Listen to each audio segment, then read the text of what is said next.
was eerily quiet. And then my mind was kind of like, the head in the fishbowl. Then it takes me into the bathroom and says, this is how you brush your teeth. Brush, rinse, repeat. Brush, rinse, repeat. Brush, rinse, repeat. But there were two girls, and it was like, you'll have to give us a ride. You can't tell us no. You can't refuse us. He'll let us in his car. The thoughts were all alone in this empty void. The head in the fishbowl. This doesn't look right.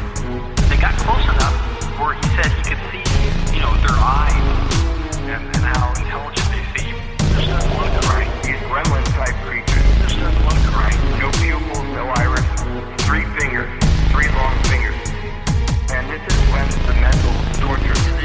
And then it was eerily quiet. All right, everybody, welcome back to Conspirinormal. We are broadcasting to you from the pile of rubble that used to be my studio. Yeah, that's true. It is, we don't have a ceiling anymore. No, we don't. What we do is just, it's not up where it should be. It's kind of like a roof and with just like insulation hanging and wires and yeah, it's a mess. Right.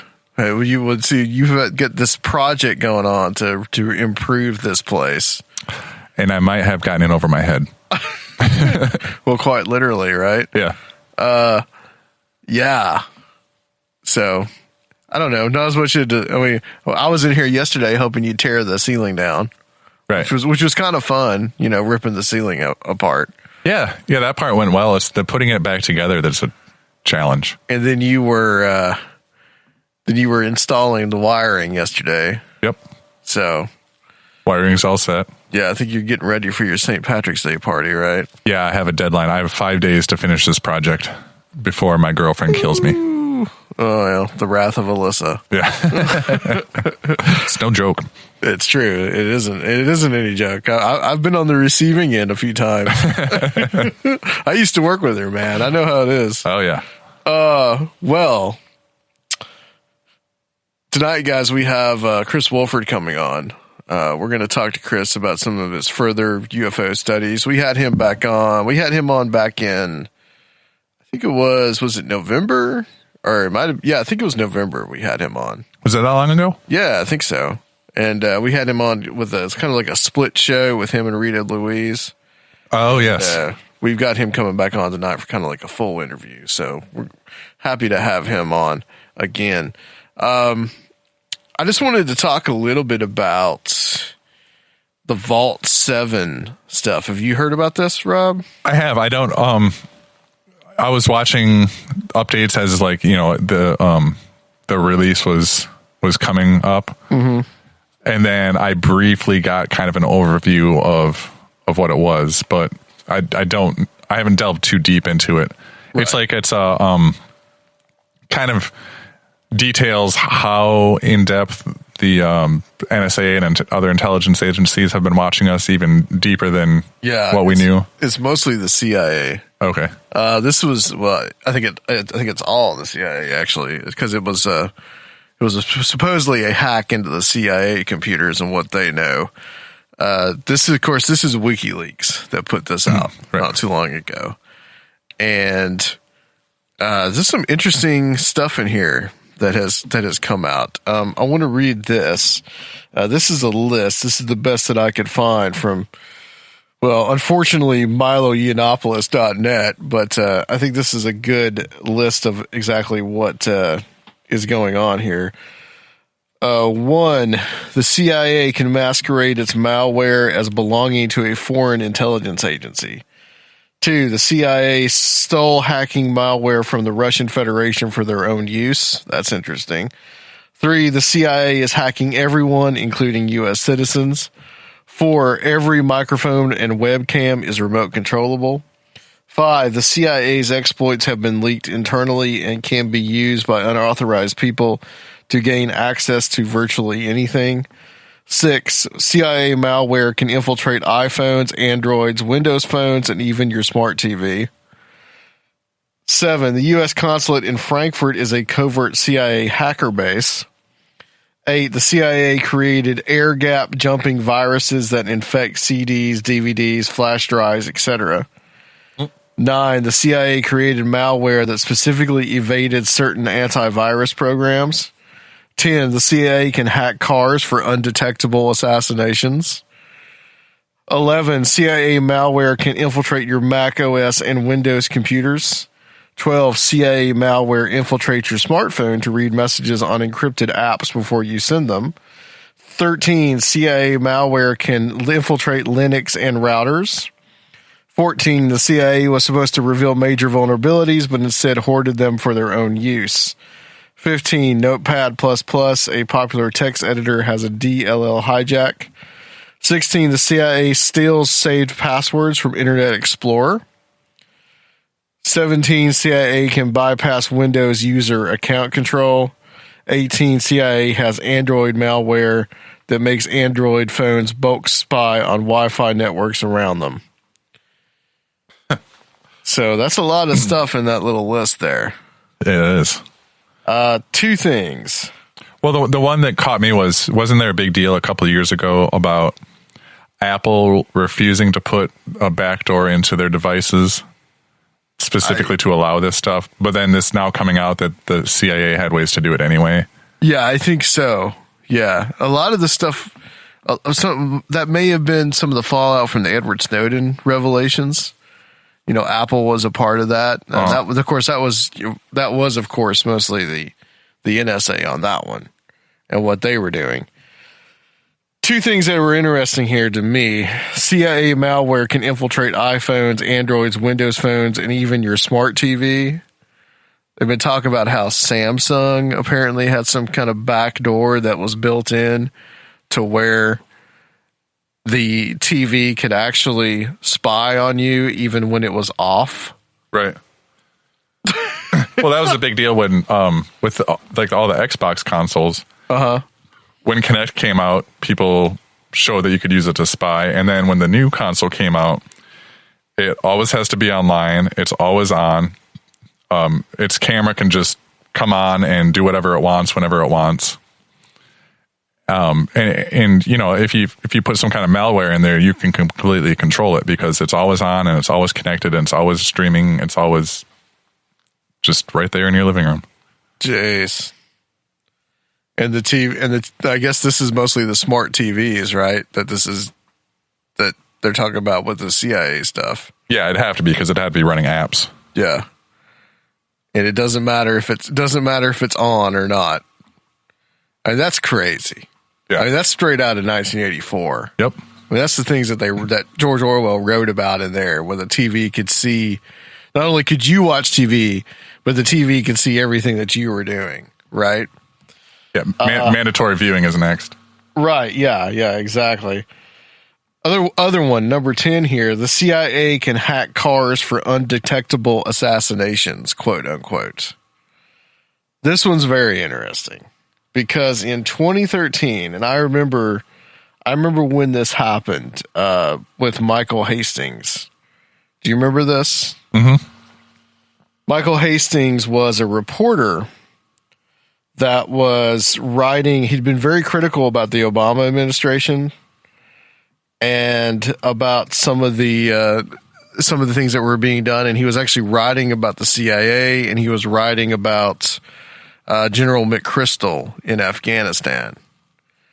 And I want to pull something up here about this, but he died in a car accident. His car went off the road and he was killed. Mm-hmm. And in the Vault 7 documents, the CIA admitting that they could hack into a car's computer and crash it or take over the car. This is kind of like shades of the stuff that like Rebecca Roth talked about, right? Right. With like the taking over the airplanes. This is from heavy.com. This is WikiLeaks Vault 7 conspiracy. Michael Hastings assassinated by CIA remote car hack? ? It was revealed today by the WikiLeaks Vault 7 leak that the Central Intelligence Agency may have car hacking capabilities. leading online conspiracists to further the claims that journalist Michael Hastings was murdered by the CIA. Hastings died on June 18, 2013 in a fiery high-speed automobile crash in his Mercedes C250 coupe, following the publications of Why Democrats Love to Spy on Americans on BuzzFeed. Hastings had been a vocal critic of the Obama administration. Following his death, former U.S. National Coordinator for Security, Infrastructure, Protection, and Counterterrorism, Richard A. Clarke, interesting, Richard Clarke he's not a lightweight, said that Hastings' crash was consistent with a car cyber attack. Clarke told the Huffington Post, "What has been revealed as a result of some research at universities is that it's relatively easy to hack your way into the control system of a car and to do such things as cause acceleration when the driver doesn't want acceleration, to throw on the brakes when the driver doesn't want the brakes on, to launch an airbag, which could kill somebody. You can do some really highly destructive things now through hacking a car, and it's not that hard." According to CW6 San Diego, Hastings claimed to have received a death threat prior to the crash by a staff member at the McChrystal Group about a critical passage in his book, The Operators, The Wild and Terrifying Inside Story of America's War in Afghanistan. The McChrystal Group is an advisory firm started by retired United States Army General Stanley Allen McChrystal. McChrystal's last military assignment was in Afghanistan. CW6 also reported that Hastings was investigating CIA Director John Brennan for an upcoming expose before his death, which I remember them talking about that when Hastings died. In an official synopsis of the recently leaked Vault 7, the above passage can be found, and that says, as of October 2014, the CIA was also looking at affecting the vehicle control systems used by modern cars and trucks. The purpose of such control is not specified, but it would permit the CIA to engage in nearly undetectable assassinations. Now, that says October 2014. Hastings was killed June 2013. But, it's not too far from what Richard Clarke said here, that it was possible. So I don't think that if it was possible, it was probably possible a year before. I mean, come on. Right. Well, I think with the advent of like OnStar systems and all these other things where they can, you know, if you can tap in to remotely unlock the car or something, you can tap in to do pretty much anything. And there's certain cars are going to be more vulnerable to this type of thing than others. If you've got one that will automatically parallel park for you, then you've got a car that the CIA can steer, Right. My car has zero options whatsoever. They can hack it and change the FM station. That's about it. Yeah. Yeah, so does mine. But another thing that I heard about Hastings was that he actually asked to borrow a neighbor's car. And apparently some people are saying that he actually was afraid of such a possibility. Well, just knowing that that's a possibility, it would be. Yes. I mean, and I wouldn't think of that.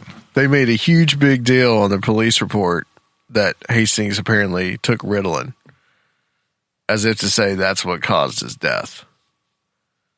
So I've always thought that thing was so suspicious, that here's this guy looking into all these top secret military things, highly critical of Obama, highly critical of the CIA, writing these expose on the CIA director, and then all of a sudden he just dies in a car crash. Very convenient and timely. Yes. Yes. And we all know what kind of nefarious shit the CIA is into. All right, well, guys, let's stop there. We're going to take a break here, and we will be right back with Chris Wolford on Conspirinormal. What if I were to tell you that the forms are not the facts?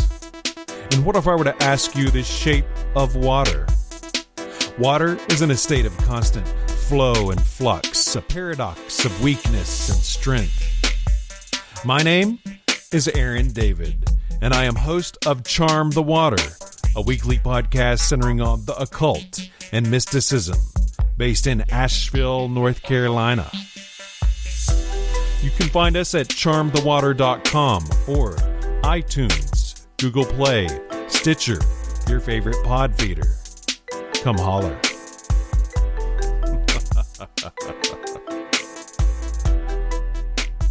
Conspirinormal. It's great to have you. Thank you guys for having me. Oh yeah, absolutely. Absolutely. So we were just talking about the Vault 7 stuff, and I know that you follow a lot of this material. Some of it related to UFOs, and of course some of it not, kind of like we do. Yeah. But I just wanted to get your thoughts on that. If you have any thoughts about some of these revelations that WikiLeaks put out. Yeah, it's pretty troubling. It's, for me personally, I kind of knew that was already happening. I didn't know to what extent. I didn't know it was bigger than the NSA. But it's very, very, very, very troubling. And I hope every American sees this and gets angry. And I don't know that we're going to get change out of it. Yeah. But at least be aware that this is happening. This is done in your name, but with your tax dollar. And it's not, that gun is not pointed towards terrorists, because if we would have pointed that gun towards terrorists, we could have ended the war on terror a long time ago. And obviously, that's for spying on Americans domestically, and probably for political either gain, whether it be in Washington or geopolitically. And that's very, very scary stuff. Yeah, when you talk about televisions being able to spy on people even when they're off, that's very unsettling. And that to me just makes me think, well, it's not just about the terrorists, it's about spying on, well, everybody, honestly. For sure. I mean, if you had unlimited funds and you knew that you can get away with it, you're going to do it, because they've gotten away with it for pretty much a very long time. I don't know how long this has been going on, but I mean, we've heard about Echelon in the 90s and early 2000s, and then you had the Patriot Act, and then the Snowden leaks in 2013. This is on a whole nother level, because they can do cyber false flags, so they can leave a hack, make it look like China did it, or Russia did it, or North Korea did it. And that in itself throws this whole Russian crapola. Not that I'm a Trump supporter, because I'm not. I'm neither for or against them. I'm just kind of like, I'm tired of everybody in Washington, D.C.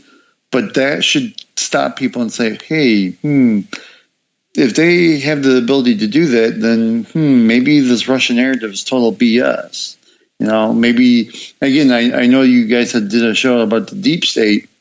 This is showing, without a shadow of doubt, that your elected officials do nothing for you, because they are not in control. That, again, is scary. I mean, I guess this is also an opportunity for Americans to see how, I guess, the true centers of power work.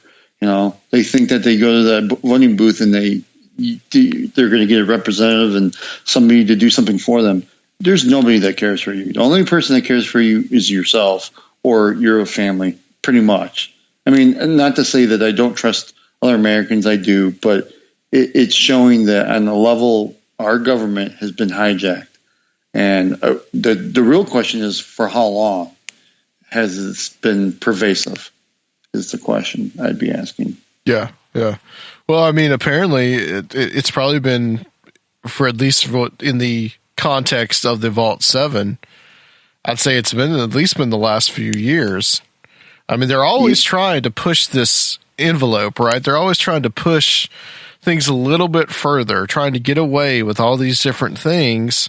They get caught on one thing and then they say, oh, okay, well then, they kind of apologize for it or deny it, and then the furor will die down a little bit, and then you go on to the next thing. And that seems to be how it is. That's because they have us distracted with 9 million other things. That's the scary part, is you can never get the people to stay on the ball, the focus. When Snowden came out, people were like outraged, but then it's like, whatever. I hear all the time at my work, I don't care that they're spying on me because I have nothing to hide. But that's not the point. The point is They're using your tax dollars, your money that you pay to build this infrastructure. And it's not just an infrastructure of spying on people. They can assassinate people through medical devices. They show in these WikiLeaks, the Vault 7 stuff, that they can hack cars, planes, helicopters, medical devices, TVs. I'm pretty sure pretty much anything electronic they can hack and use as an exploit for a target. If this doesn't change, like if the public doesn't do outcry and get something changed about this, then we're going to go down this path where I would say in the next 5 years, the internet's going to look dramatically different. Yeah. It's not going to be the same. Sites that you want to go to, you're not going to be able to go to it because they're going to be deemed either fake news or they're a enemy of the state. You know, and I hate to get this crazy, this tinfoil, this Alex Jones, but you know what? Damn it, he was right. I'm not an Alex supporter in any way, shape, or form, but he was right. That's another scary thing. Well, that's another thing. Like with this infrastructure put in place, it opens the doors for them to say something like, well, you're no longer allowed to speak out against Trump or to say bad words against Trump, and they'll know. They're already going to be able to implement any kind of laws that they want to go ahead and enforce it. Exactly. I mean, it's already happening on YouTube. That's why the content, when you go to the front page of YouTube, is all garbage. It's stupid stuff. If you want real content, you gotta search for it. That's not by fault. That is by design.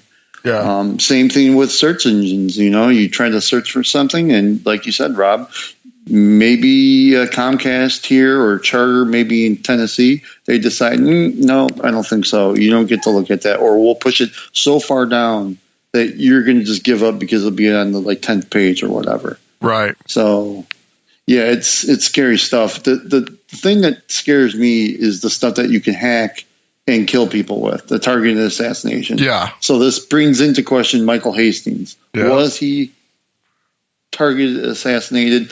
I don't know. I mean, one of the things that had come out from Alex Jones, his reporter Joe Biggs, when it all broke out in 2013, is he was meeting with WikiLeaks before his car all of a sudden went crazy and hit a tree. He was supposed to be meeting somebody with WikiLeaks, so that's interesting.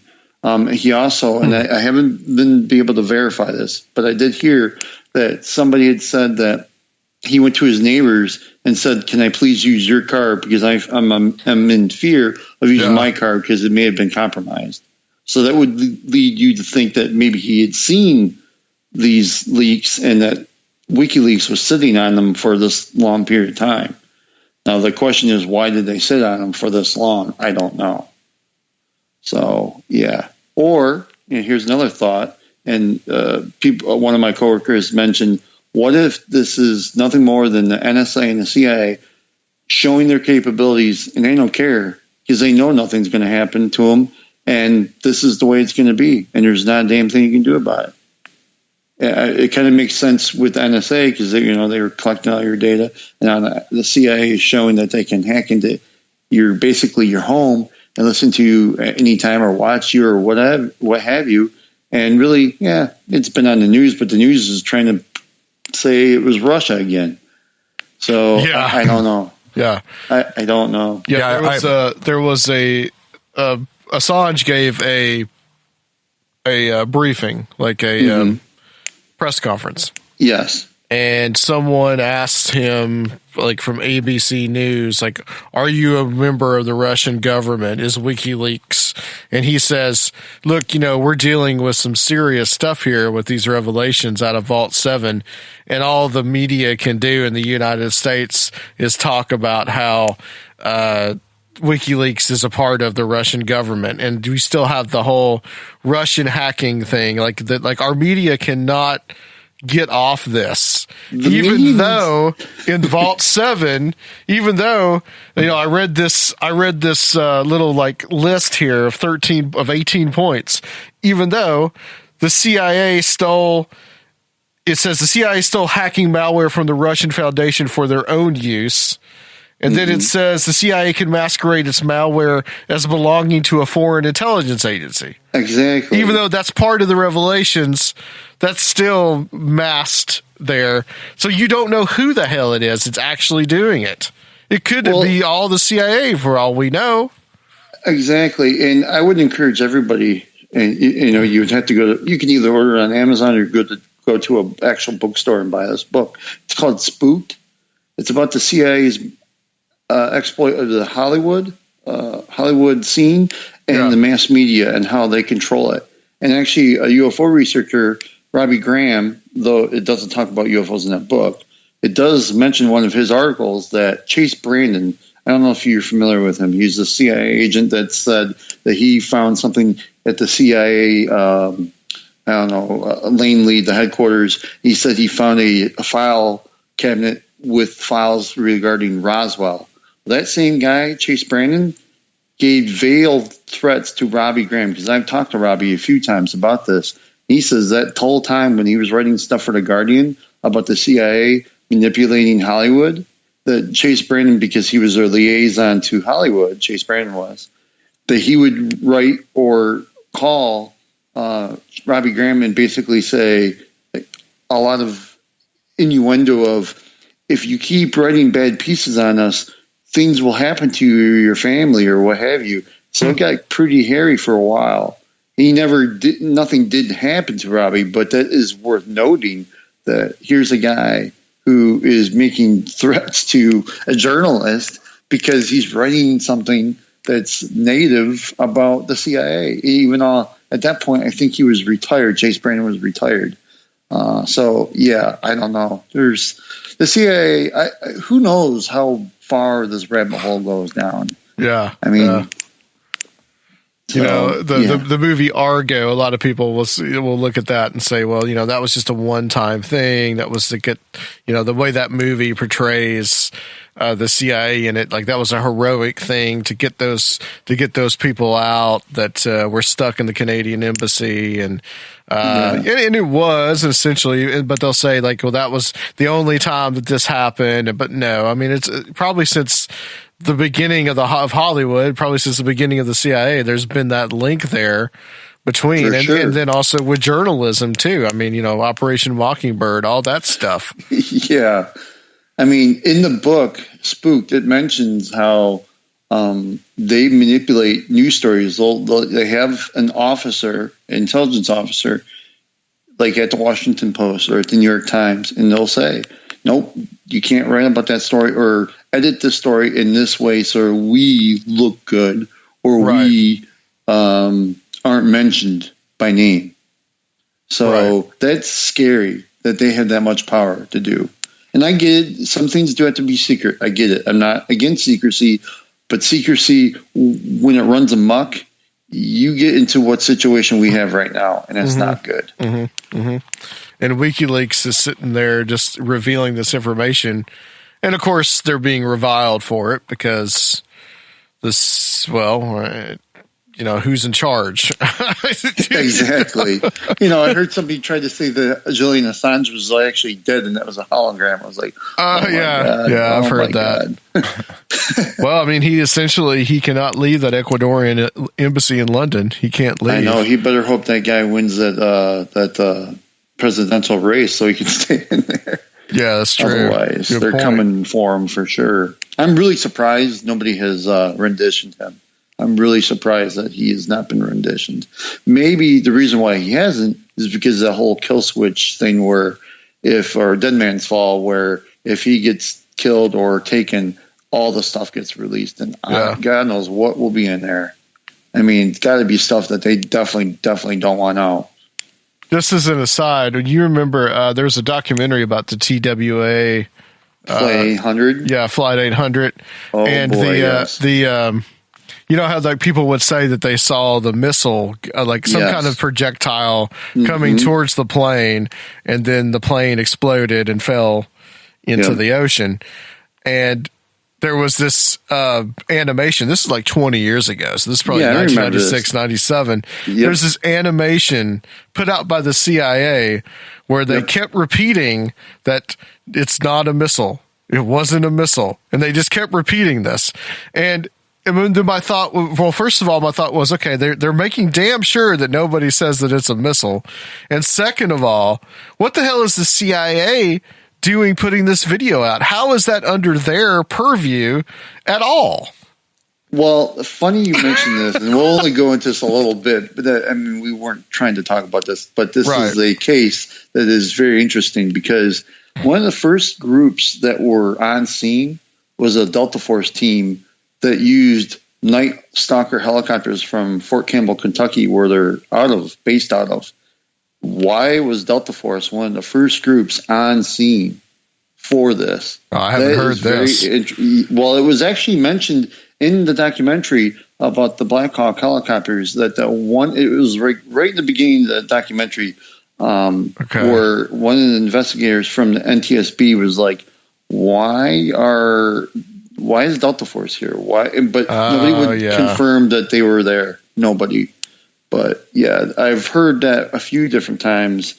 And you have to remember also Brookhaven National Lab is over there too. I mean, we get totally weird and say that they were trying to shoot a UFO out of the sky. I've heard that too. And they hit the plane. Now, do I believe that? I don't know. There could be some evidence pointing towards that. I don't know. Well, but yeah, I mean, we get really weird. I think in my opinion about that particular case is I think the Navy really screwed up because they were having war games in that area. So either the plane flew off path or the Navy, somebody royally screwed up. And instead of admitting to it and having to pay out millions of dollars to these families, they just got the other people in the government, other agencies like the CIA, to cover it up because, they're all in the big military industrial complex family. For sure. They all have dinner together. So, yeah, for sure. I would agree. I mean, it could have also been the Navy testing one of its early laser weapons. Yeah. So, yeah, I don't know. It's a sad case. It's been not resolved for so many years in the families. You know, they were told to basically shut up. Right. And it's never going to be resolved. Yeah. Well, let's get into DeLonge because I touched on this a little bit briefly with Greg Bishop last week, but I wanted to. Well, you have some updates. So, what are some of the updates that's going on with him lately? I'll be honest. This book that came out Tuesday, "God's Man and War," is actually pretty good. It's the Peter Levenda. It's the Peter Levenda book, with Jacques Vallée Ford, which, I was told by certain people, I'm not going to repeat their names, but was told by a certain person that Ford was taken out by Jacques Vallée, that he was no longer a part of the Secret Machines project. I also reached out to another UFO researcher who has been working with some of the same people, same advisors that Tom DeLonge has, and he had maintained, no, Jacques Vallée is still very much a part of this program, and that he is an integral part. And I was like, well, who do I believe, this one person or do I believe this other person? So when the forward finally was shown that it was still in the book, I was like, maybe I got bad information. Not that I don't not believe the person. They probably were telling me the truth, but maybe they got the wrong source, what have you. It doesn't matter. It's neither here nor there. But again, now we're left with a big question is Jacques Vallée still on board? That means he thinks this is credible. And if that means he thinks it's credible, then maybe it could be. Now, again, I'll say this one last time, not that I don't remember saying it on your show last time. I can't remember if I did or not. I don't necessarily believe that Tom DeLonge is being told the absolute truth. I do not. I am agreeing with a lot of people on this. He is probably being fed disinformation, but with this caveat, I do think we're going to learn something this year and probably shortly about this topic, whether it be I guess alien life. I don't really want to use that term, or the topic of UFOs. I think that needle is going to be moving in a direction where we're going to learn something of significance here shortly. The reason why I'm saying that is because the people that I've talked to, the sources I have that are connected to the Delonge camp in the sense of they're using or talking to the same advisors that he is, there's movement on this topic. For whatever reason, this is a good time. I don't know what that reason is. I have my own theories. If you want, I can share some, but Sure. Maybe they're kind of outlandish, but this is just my thought because we're going to learn something. I mean, if people have been paying attention, I know you guys have, but the NASA announcement of the 7 planets, the habitable planets, that has something to do with, and no, it wasn't exactly with the Delonge stuff, but they're slowly walking people towards that mindset of we're not alone. Then you have the Elon Musk thing, not that he's a part of it, but again, I think they know time is of the essence because they don't have a lot of time, because he just announced that he wants to go to the far side of the moon. So they are desperately wanting to get this out. Again, I don't know what that will entail. It's going to be some kind of announcement, and some people said, it's going to be his documentary. No, it's going to be something that is going to be from the government and from him. And what that is, I don't know. I wish I knew. If I did, I'd be telling you, but I don't. And I know we could play this game of, Chris, who are your sources? What do you know? Blah, blah, blah, blah. You just have to trust me. And I know I don't have a piece of paper to show you or anything like that, but just know that I've been pounding the pavement, talking to a lot of people. I've been chastised regularly on Facebook, which is neither here nor there because I don't try to get into it with people. I'm pretty even keel. I don't call people out, but we're going to learn something on this topic. And for me personally, that's pretty exciting. Now, again, why they're doing this, that's the $1 million question. Why now? And like I said to you guys earlier, that I have my own theories. One of them, my theory that I've been trying to rack in my brain and try to revise and try to think that if I'm not a crazy person, that they basically, we know the deep state does not like Trump in any way, shape, or form. He represents a huge problem to them. Yeah. Yes, he's put people in from the swamp, and he wanted to drain the swamp. But for whatever reason, they do not like him. They think he's a loose cannon. So this is what I propose, and maybe my line of thinking is totally out of place. But this is what my thought is they're going to announce it because, again, Tom DeLonge's kind of naysayed that he wasn't really involved with Hillary Clinton. That's BS. He definitely was wanting her to win. And again, I don't care for either one. I really don't.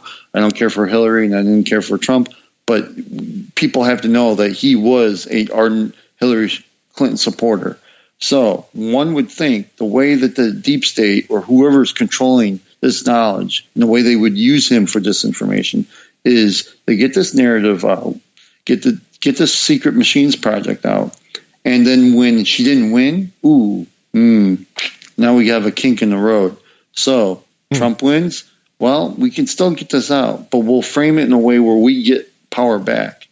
We're just going to announce that we found life and let him handle that. And there's no way he could recover from that. If they were to announce that and put it in his lap, he would not survive from that. That'd be bigger than any scandal, any grab him by the you-know-what. He would not survive that. I do not think he would survive that because he would know how to handle it, because it'd be chaos if they just let that out. And again, I believe what they are going to release is the core story. The core story is they're here. They've been here for a very long time. And yes, we've been aware of them. And there's nothing we can do about them coming in and out of our airspace. So what do you guys think about that? I know I was rambling like a crazy person, but so you think that they're going to try to do some kind of form of disclosure to kind of, I guess, put that in Trump's lap and see how he would handle such a situation, but not necessarily. Do you think that it's more like a propaganda thing, or do you think that they're actually are they actually telling the truth? Well, again, these people they are professional liars, so no, I don't think they're totally telling the total truth. I think here's the problem with the UFO research field right now with regards to Tom DeLonge. They just want to write him off completely, and I'm telling you that's a dangerous game because some of that stuff that's in this new book. A lot of people have written previous books, like Robert Temple, talking about the Dogon tribes. He's got that. And now, obviously, he could have just ripped off Robert Temple. He could have. And I kind of, like the last time I was on your show, I kind of said that he was pulling elements. Or maybe what he's been told is some of the stuff that other people have looked into is true, but they're going to spin it in their way to use it to get control. Because, again, they're going through a scandal right now. They had the CIA stuff going on. What better way to get this to all go away and to get everybody off that ball? Not that everybody's on it, but get them off looking away from that ball and to say, here you go. Here's a core story. Here's what we're not alone, blah, blah, blah, blah. And then Trump has to deal with it. He's not going to survive from that. And then you're going to have a million reporters because, again, we've just established the CIA runs the media. They're going to have a million reporters all of a sudden do their job and say, hey, why has the government been holding this secret for 70 years? They would not come back from that. Trump's administration will fall quickly. You would not be able to handle it because then you'd have lawsuits, kind of like what Richard Dolan says. You have that. But, again, they're smart. They look at things as a chessboard. It's just one piece that they can move forward. Yeah, they have to give a little bit to get a lot, but they're going to get. And then again, I don't know this for sure, but if I was them, that's what I would do. And I feel pretty confident that that's what's going to happen. Because think about it. And then you can go right back to Russia. You can get everybody focused on Russia. And then, you could pretty much do what you want. Because so many people would be so entrenched in that. And again, from this book, it basically talks about how religions were created from the others. That's pretty dangerous. You tell people that your religion's not true, it was created by these others. Oh my God, you're going to have pandemonium. You're going to basically have the movie Arrival. Yeah, it's especially with the base that Trump has with the evangelicals, right? Well, exactly. I mean, I know I'm sounding like a crazy person right now, but that's just my thought on what they were going to do with Tom DeLonge if Hillary didn't win, and she didn't. So that's what they probably have decided. I don't know this for a fact, but my gut feeling is that's what's coming. Because think about it. You're going to have all these leaks and show that they can listen to you, blah, blah, blah, all this stuff that's really scary. And then to get people to either look away or to basically regain control, you do this, and then it's total chaos out of order, order out of chaos, really. Mm-hmm. Mm-hmm. So I don't know. Maybe I'm totally wrong and we learn nothing. But from the people I've been talking to, we're going to learn something. What that something is, I don't know. I've heard, I've heard from other researchers, it's going to be the core story, which is they've been here, they've been coming here for a very long time, and like I said, we can't do anything about it. We know very little about what they want. So have you been reading the book, the new book? I have, and it's so what's the kind of the basic premise of it? What's kind of the stuff that's in it? Because Lavenda. From reading some of his other works, he doesn't seem like he's somebody that, and I think we said this before, he doesn't seem like he's someone that would take the extraterrestrial hypothesis, almost like he would take it as being a transdimensional thing or a spiritual thing. Yeah, it doesn't really. See, that's where it gets muddy. Is again, are we dealing with an ET? Or are we dealing with the multiverse? Are we dealing with multidimensional? Are we dealing with demons? I don't know. It's not really explained in the book in detail. I mean, it mentions ET, but I only think they do that de facto because they have nothing else to put in place. You can't put others. It doesn't roll off the tongue quite as elegant as extraterrestrials. So it talks about the Dogon tribe. It talks about pyramids throughout the world. Again, in the first part, the first thing I did with that book, in pretty much every book I do, is I don't start from page 1. I went to the index and then and the bibliography and see what's in this book. And they give props to Robert Bauval, Graham Hancock, Gordon White, Richard Dolan, Jim Mars, who else?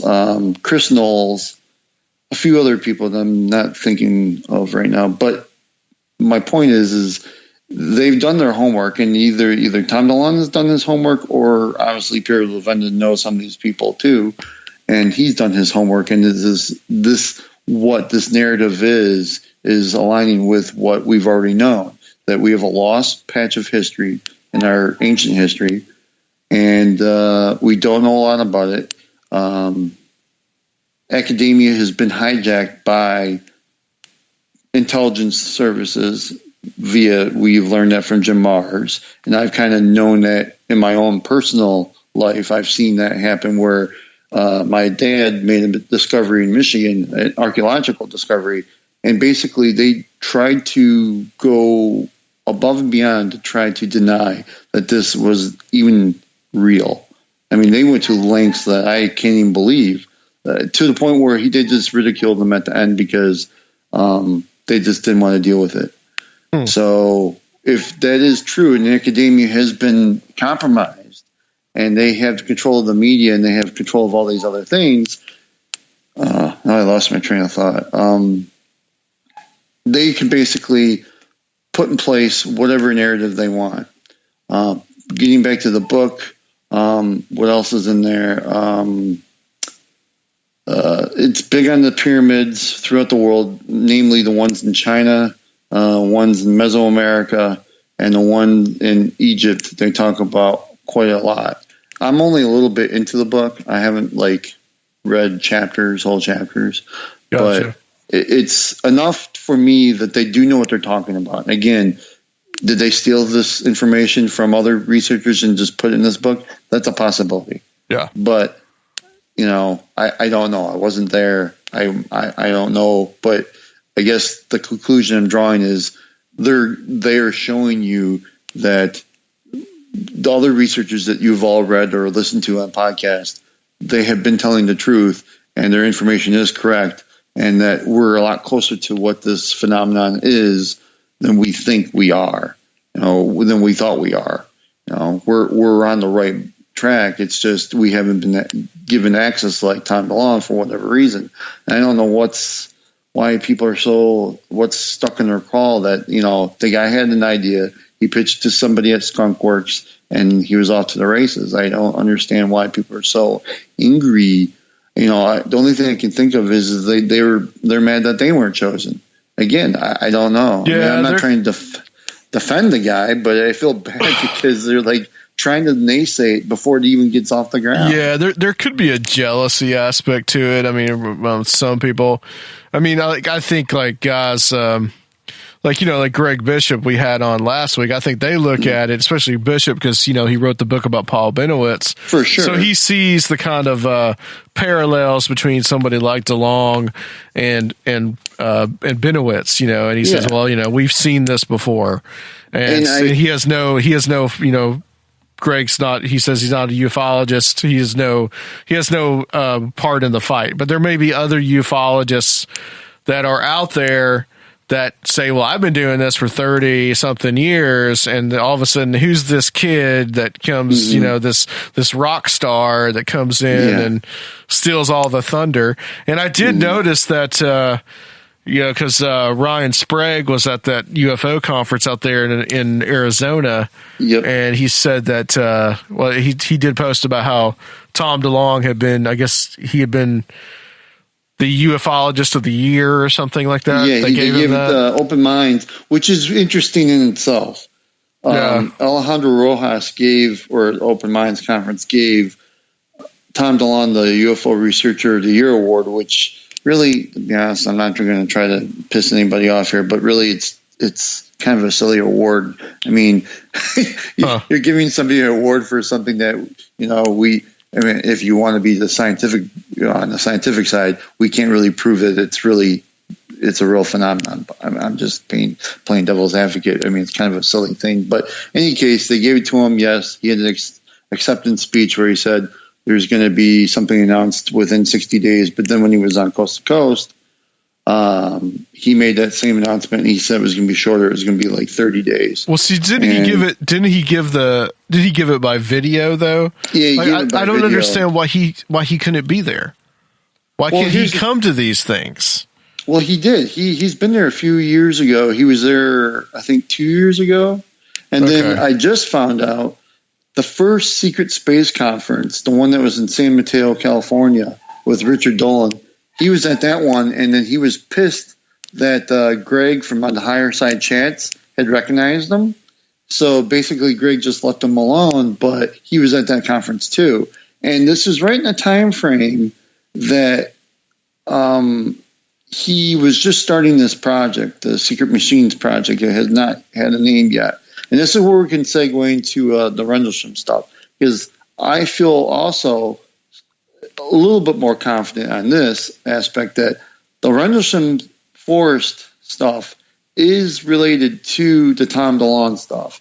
Not directly, but on a level where I noticed something with the Rendlesham Forest stuff with like Peter Robbins, Larry Warren, John Burroughs, and even Jim Peniston.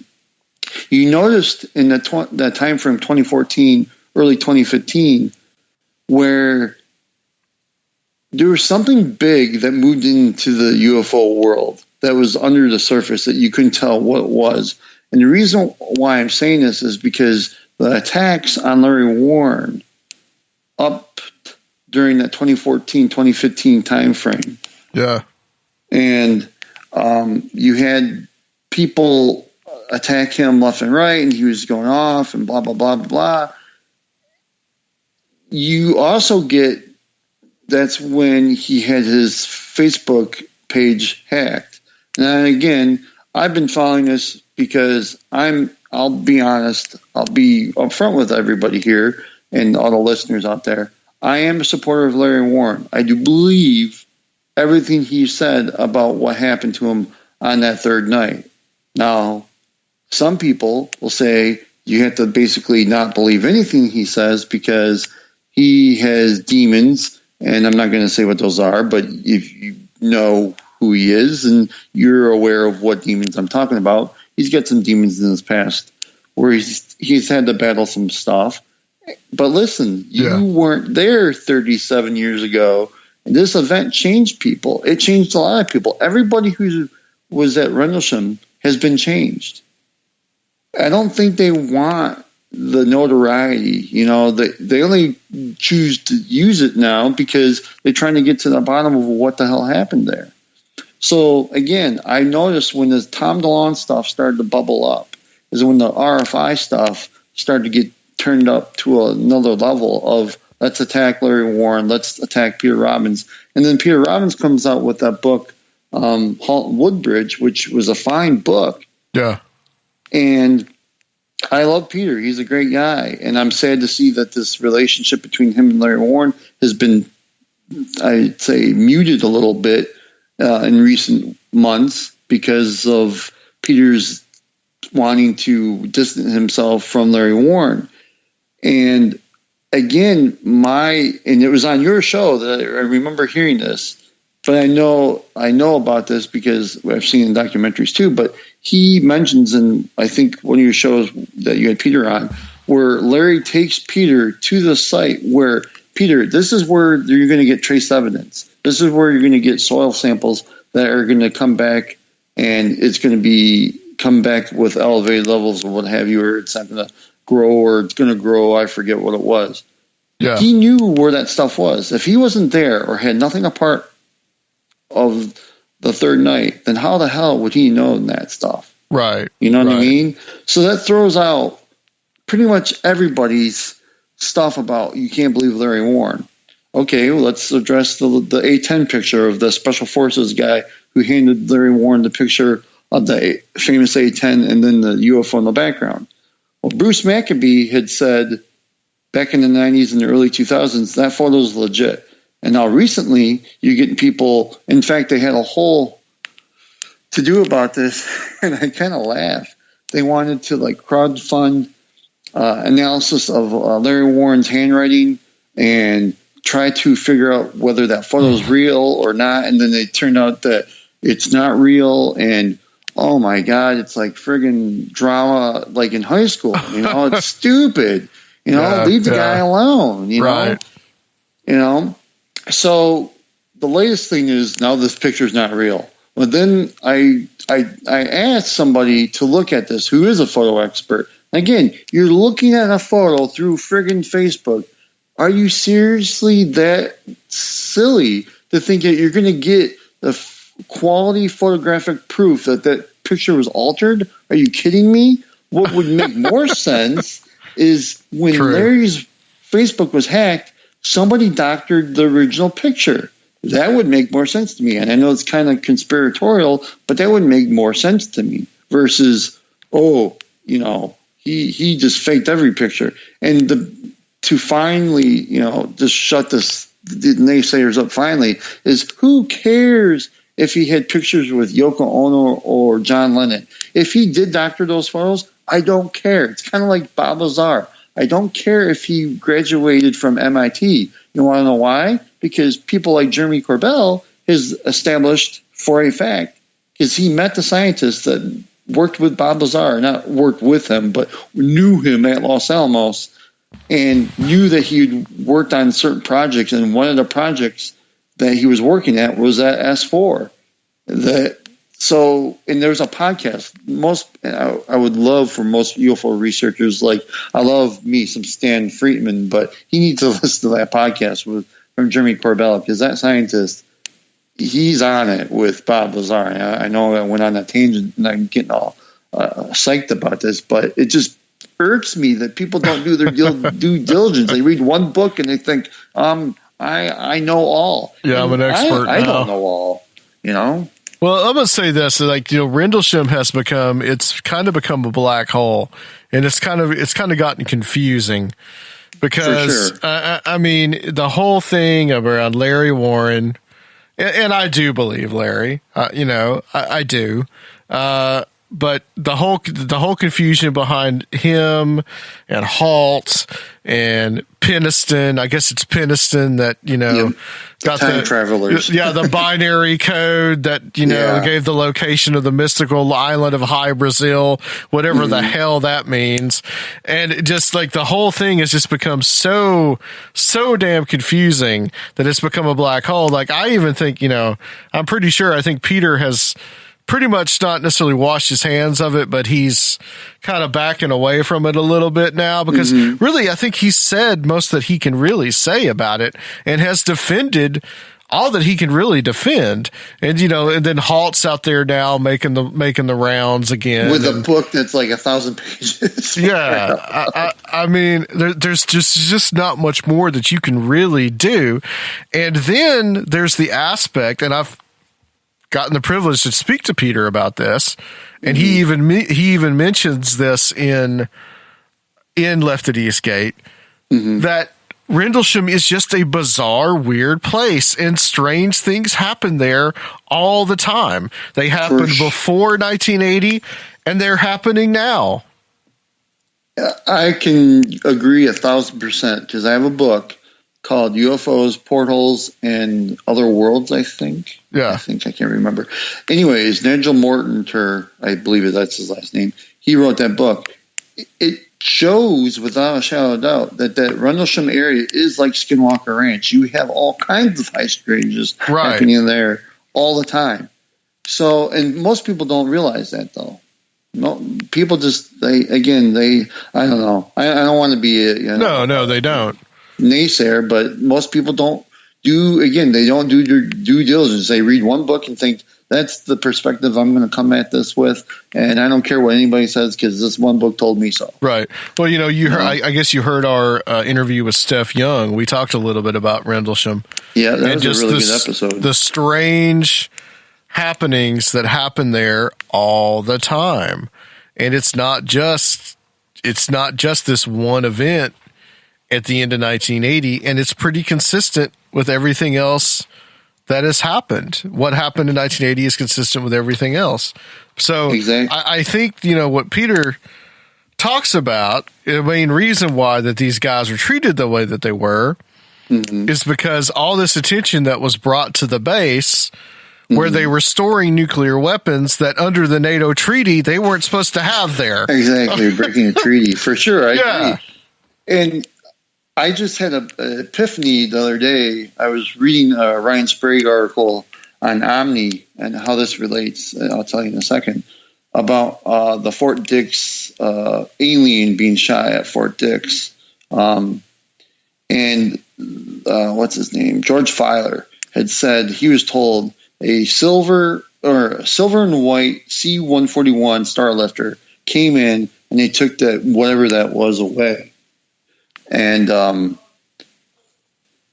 they took this being away and took it to wherever. That's eerily reminiscent of what happened to Rendlesham Forest.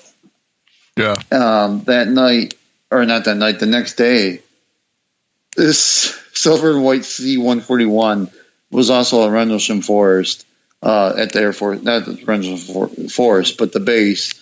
And they too took stuff out of the forest, which was interesting.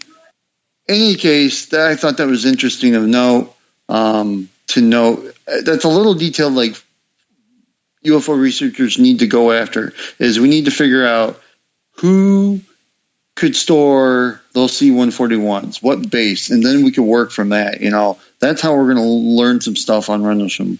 If we keep hearing the story of Larry or hearing the story of John Burroughs or the story of Colonel Halt, we're not going to get anywhere. We're just going to go in circles because they're going to just badmouth each other, which is sad because they all have post-traumatic stress disorder because they all experienced something crazy.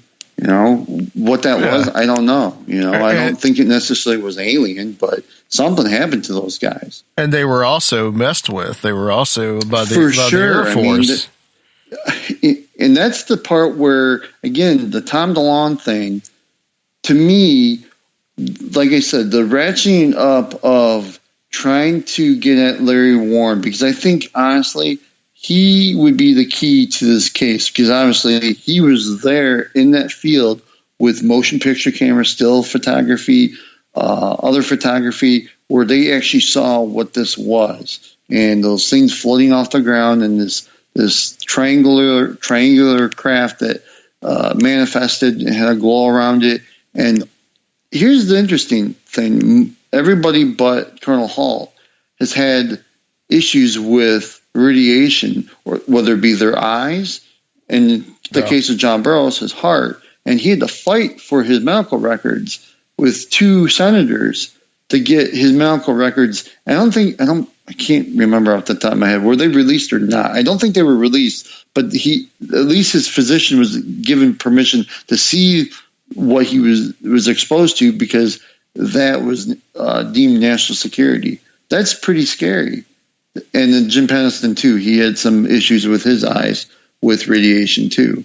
So we need to look into little details like that, and then we can start to get a better picture or make a better case, and maybe look in a different direction than, oh geez, John Burroughs is saying this, or Larry Warren's saying that, or Colonel Halt's just saying everybody wasn't there. Nobody was in the Air Force. Colonel Halt he's funny guy. I would contrast Jim Peniston with Larry Warren, and I would say that, Peniston, like I just said before, he's coming up with all this weird stuff. And if what Peter says is correct, that these guys were taken and they were given some kind of hallucinogen and they were basically mind controlled, and I found out from reading Walter Bosley's book that the Air Force was working on MK Ultra even before the CIA was working on such projects. So the Air Force probably had it down pretty well by 1980. The things that they were willing to do and what they could do. I think that the problem with Warren for them is that Warren eventually broke the programming and realized that he got messed with, and what the things that he had said that he was in this underground base, he realized that was all just a suggestion that was put in my brain. That wasn't ever real. Well, was it though? Because here's the thing. The reason why I went back, and I did a lot of research on the Rendlesham case, I went back and listened to an old episode from 2013 with John Burroughs of Open Minds Radio, and he mentions that there is an underground component to that base. Yeah, I'm sure there is. So, but were there aliens down there? No. I'm not saying that, but well, see, again, they're doing their job. Perception management, they're doing their job. We're laughing at it, and not exactly. You can't laugh, but people are just like scoffing at the whole idea, and they're getting what they want. But my thought was when Delonge came onto the scene, this stuff got ratcheted up, and the attack on Larry Warren got ratcheted to like 20 now, because there's a researcher in the UK. I'm not going to name her name because I don't like her in any way, shape, or form, and I'm not going to give her credit in any way, shape, or form. But this woman, she fervently wants Larry Warren to go away. Just go away because he said some mean things, hurtful things, what have you. And so now it's going to be her life's mission to ruin his life. And honestly, Adam, I honestly believe that somebody got to researchers in the UK, meaning some intelligence service, and they just want this Rendlesham case to go bye-bye. And for it to go bye-bye completely, because I don't think if you cut, it's a three-headed snake, and if you cut off the main head, the other two will die. If you get Larry Warren to either off himself or just to deal with his demons in a way that's not good, then that problem will be solved, and we won't have to worry about Rendlesham Forest anymore. We won't hear any more of it. Yeah. And that's what I really think they were trying to do with him. And it's really sad because people are like talking all kinds of smack about him, and he's just a guy trying to live his life. Is he a perfect person? No, nobody's perfect. Right. But the problem is he was there. You weren't. That's the thing that just gets me every time. I'm sorry. I'm just going off on a tangent about him. And I'm not like some fanboy. I mean, I have talked to him at length. In fact, I wrote a thing a year ago about Rendlesham Forest and how my hope was everybody would just come together. And because here's another thing. I think this case is one of the only cases in the modern era that if everybody were to collectively come together and sing Kumbaya and just deal with each other and be polite, we could bring down this not so much the system, but bring down their narrative of first it was a lighthouse. Then it was you guys were all crazy. Then it was time trailers. And then Larry Warren, all your pictures are fake. What's it going to be next week, I mean, they've tried every friggin' thing to get this case to go away. I was watching go ahead. Sorry. No, I'm sorry. Go ahead. I was watching a documentary. It's one of these shows on like Discovery Channel or Destination America or one of those stupid stations, and they were talking about Rendlesham, and they actually brought out the lighthouse explanation. I'm like, come on, seriously? All these Air Force officers and guys that were well trained. I would be really that would be really afraid for our Air Force if our Air Force guys thought a light from a lighthouse was a UFO. I mean, that would really scare me. I mean, come on. These are guys who, in the 80s during the Cold War, I know it's laughable, like on another level. These are guys who trained in the Air Force to hear an aircraft and know what aircraft that is, not by sight, but by sound. Yeah. That is a training on a whole nother level. These are not guys who are just some hillbillies that they put at the left, the gate and said, here's the shotgun and just deal with it. No. These are legitimate guys who had training who, like Larry says, they were given M16 that was used in Vietnam previously. Yeah. So you're not going to just. It's insulting to your intelligence. I mean, it honestly is. It's like, I mean, come on. Like the lighthouse wasn't there the day before and the day after. Like, I know. Whatever. Chris, let's talk about you wanted to talk about an area that's around where you live and some of your personal experiences there. Now, you mentioned before about your dad, an archaeological thing. Is that related to that? The only relation would be a Native American find. And he was, and not to go off in that deep end, maybe you can have me on for another show, but he was into Native American cultures here in Michigan and finding mounds all throughout southeastern Michigan. And people didn't like that very much. I'll just say that. Okay. But this place in the thumb of Michigan, Sanilac Petroglyph State Park, has, I would only, in my research, call it a place kind of like a Skinwalker Ranch. No, I haven't seen beasts with glowing eyes or anything like that. But I have experienced some weirdness associated with this site. You haven't seen any dire wolves? No. I haven't seen dire wolves or man wolves or anything like that. But like John Tenney, a person you've had on before, my wife and I went to a conference. And the reason why I was interested in because I wanted to see how it related to UFOs. It was the Dogman Symposium put on by Ken Gerhard in Ohio. And John Tenney was the first speaker. And he talked about this state park. And I didn't know that he had gone there before, and let alone that he had weird experience there that was eerily similar, not exactly similar, but similar in the sense that it was weird to what my wife and my cousin had at the time. And his experience was he had met a retired GM worker who had said, "Hey, John, do you want to meet some, he didn't say elves, but they're like elves. You want to meet these little people?" And John's like, "Sure," because he thought the guy was just like crazy, right? He's like, "Sure, I'll go with you." And I had to give you this caveat. This guy's land butts up to the back end of this state park. So it definitely is in the area, the same area that we experienced ours. Okay, this is the Sanilac Petroglyphs Historic State Park. Okay. Yep. So John takes a bump on his offer and says, "Yeah, I'll go, and I want to see these things." But the guy's like, "You have to do this preparation before you go. You cannot eat meat for 3 days. You have to go outside to the sunshine and just bask in the sun for 30 seconds. You have to be nice to an animal, like one animal, not just a group of animals. There was a few more things I can't remember. It was back in July when we went.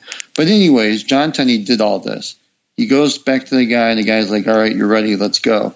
They go in. They went in the wintertime. And John's like, "Can I bring my camera?" The guy's like, "Yeah, you can." And he's like, "Okay." He's thinking that this guy's just making this up. He just went through all these things they had to do, and it was just going to be just one giant letdown. Well, sure as can be, all of a sudden the guy is like, "Stop." And so John stops, and you get these sparkly things. Now, I've talked to other researchers, namely Erica Lukes in Utah, and she had said the same thing on the Paracast for a native site that she has seen UFOs at, where there was it looked like a sparkler going off, but it obviously wasn't a sparkler because this is wintertime, but you get that effect. and then you see something. Well, John Tenney saw something. It ran across the way, it ran in the snow. He was like, oh my God, the guy was not lying to me, or it was an animal. So they track up a little bit, they get a little bit closer, and they see footprints, and they're like hooves. Now that's interesting because at Skinwalker Ranch or other places, namely the Rendlesham area, you hear stories of, you find footprints that are like hooves. Mm-hmm. So John was like, okay, this is very interesting. Takes a few pictures of that. And then he's like, they're ready. And John's like, what do you mean they're ready? They told me they're ready. You can see them now. And right in front of them, the sparkler gets more intense. This light gets more intense. And this thing manifests. And it looks like a little, not gnome, but it's like a creature. And it comes, he sees it for a second. He goes to take a picture. He doesn't know whether he got it or not. And it just blinks out. And it's gone. And he goes, oh, they're going now. And that was it. And John Tenney, when he was at the Dogman Symposium, he wanted to see if that picture would show anything. And he was having it analyzed. And at that time, he did not have photographic proof. But I take his word on it because, like I said, I've experienced my own weirdness. And not just me, my wife and my cousin were there, and we experienced weirdness. Right, now, so our event... Yeah, what happened to you? Yeah, I want to know. So we're in the park, and we went there because my cousin said it was, petroglyphs, and I'm into that. So we go, and where it is you can't even go during that time. We went in the fall. You can't even get to the petroglyphs because it's a fenced-in area, and you can't even get to it. They have it completely surrounded because they don't want people destroying it. So we were on the nature trail that goes around. It's not a very big state park. It's pretty small. But it's kind of trail that goes into the park and basically makes a big U. So we're there, and my wife, she lights up a cigarette, and we notice, or she notices first, that there's a creek that goes right through the middle of the park. And I forgot to add this part. It was a oddly warm day in November. It was early November. It was 72, 73 degrees. And this is in upper Michigan, not upper Michigan, but in the thumb, where it would be cooler. Yeah. Normally. But it was a 70-degree day. It was nice and warm. So we were there. No wind whatsoever. But what she noticed, the first thing that we noticed, was the water started to ripple. Not just a little bit, like whitecaps on a little creek.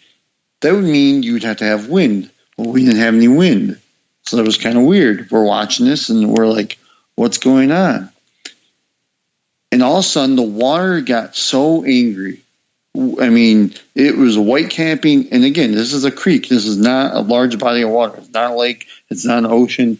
It's a little creek. And the water is moving like nobody's business. And I'm like, what the hell is going on? So we continue on, and the whole creek is going crazy. And all of a sudden, the temperature drops. And Adam, when I'm saying the temperature dropped, it dropped to the point where you could see your breath. So we go from it being 70 degrees, I'm wearing shorts, to where it's now you could see your breath. So it's that cold. And again, Erica Lukes, she mentioned the same thing in Utah when she saw her UFO with the sparklers. The temperature dropped, which is interesting of note. Again, it's in the native area, a Native American area where she saw her UFO. We didn't see a UFO. It was just water, and then the temperature dropped.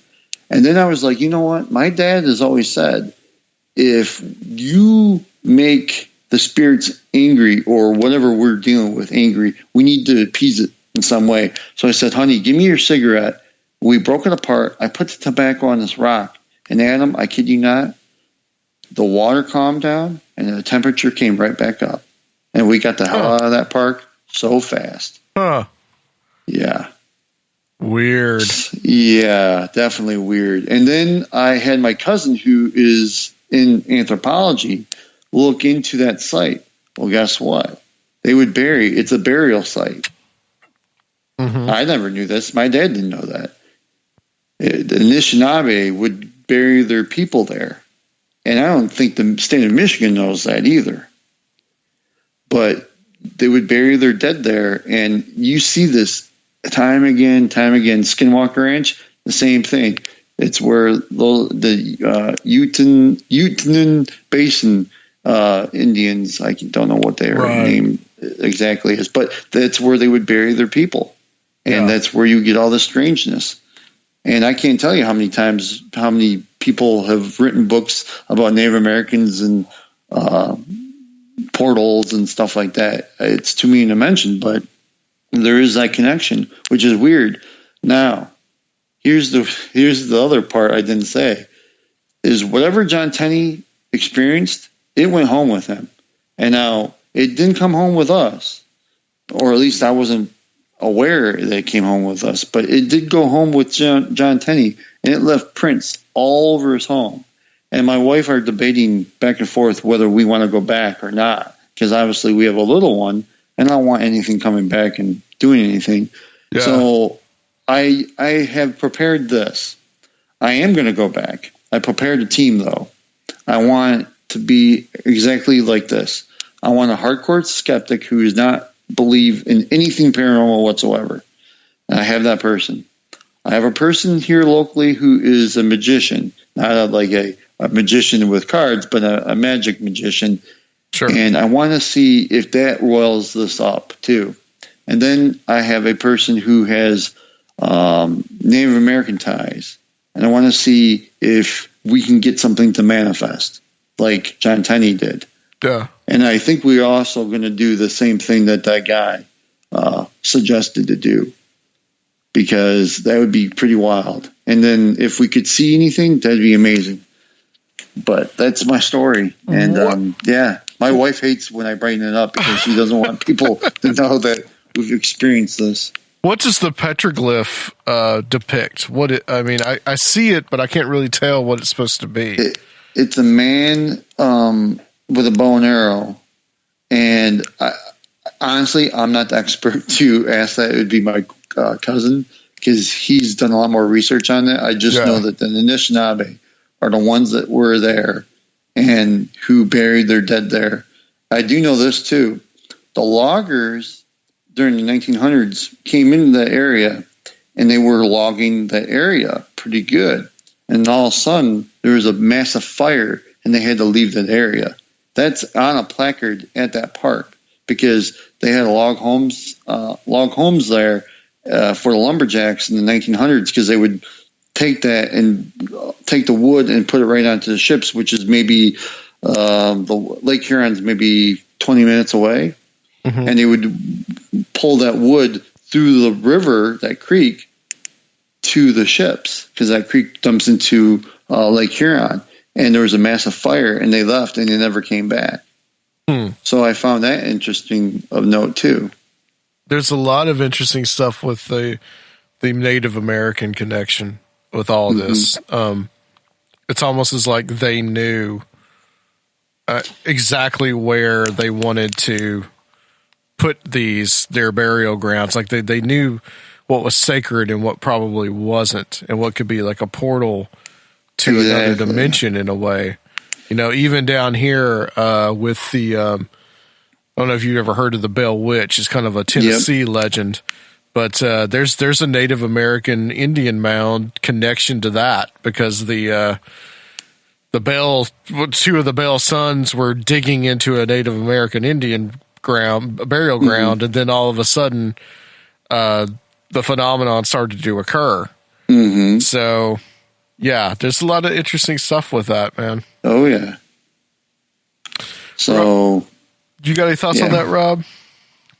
Anything weird happened to you up in there? Well, like anything weird like that in your part of Michigan? No, and to be honest, I'd never heard of the petroglyphs up there at all growing up there. That's pretty interesting. I mean, you sent me a link a couple weeks ago to it, and I was looking into it. It's across the state from me, but no, it's fascinating, though. I'd like to go see it. Yeah, the state of Michigan has all kinds of treasures that most people don't even know. I know there's a cave art that my dad found in the 70s that, again, the state of Michigan worked diligently to deny its existence. And then in 2010, my cousin, who is a lot younger, decided with his buddies to go and find it, and he found it, and it's deteriorated over the years, but it's still there. And the only way you can get to it now is if you climb to it, because it's on a sheer bluff. And they climb to it, and it's there. And it was, again, the state of Michigan does not want people knowing, for whatever reason, our past history. I don't know if that is because they don't want Native Americans to say, hey, this is ours, and maybe they have to give them their land. I don't know. But yeah, sometimes it's political. Well, Adam, I can tell you, my father had run-ins with the state of Michigan or the National Park Service at least a half a dozen times, where he's found something. He was like a modern-day Indiana Jones. I know it's interesting. You know, Walter Bosley has his dad with the Air Force, and then my dad with his Native American stuff. It's pretty interesting. He's also, I know, Rob, are you familiar with the island Isle Royale? Yeah. In Lake Superior? Yeah, my dad and my mom went there for their honeymoon, and my dad took a canoe with my mom into this Lake Ritchie, and there's a cave in one of the areas near Lake Ritchie, and he found petroglyphs there, and that's a national park. So that's not the state of Michigan's, that's a national park. And he came back and told the park ranger, hey, I found this. And they're like, don't talk about it. Oh, that's it doesn't crazy. exist. Don't talk about it. You were never here. He's like, what do you mean I was never here? Don't talk about it. And he pushed his finger into his chest and said, you're not going to talk about it. In fact, you're leaving. And they made him get off the island early. So, yeah. Why do you suppose they're not wanting that out? I couldn't, again, I think, I don't know how much you know about Frank Joseph. He's written a book about like ancient America. There was a coin from Tibet that was found on Isle Royale. Now, whether that coin really was from Tibet, I don't know, because I'm not in possession of that coin, but there was a story where this backpacker found this silver or copper, I think it was silver coin that was from Tibet on Isle Royale. Now, that would suggest people have been to America well before the Vikings, or obviously well before Christopher Columbus, and that wouldn't jive with their whole narrative of, you know, Columbus was the first person here. That's, I guess, a direct threat to, I don't know. I mean, I guess if they teach people a certain way, they want to keep teaching them that way. I don't know.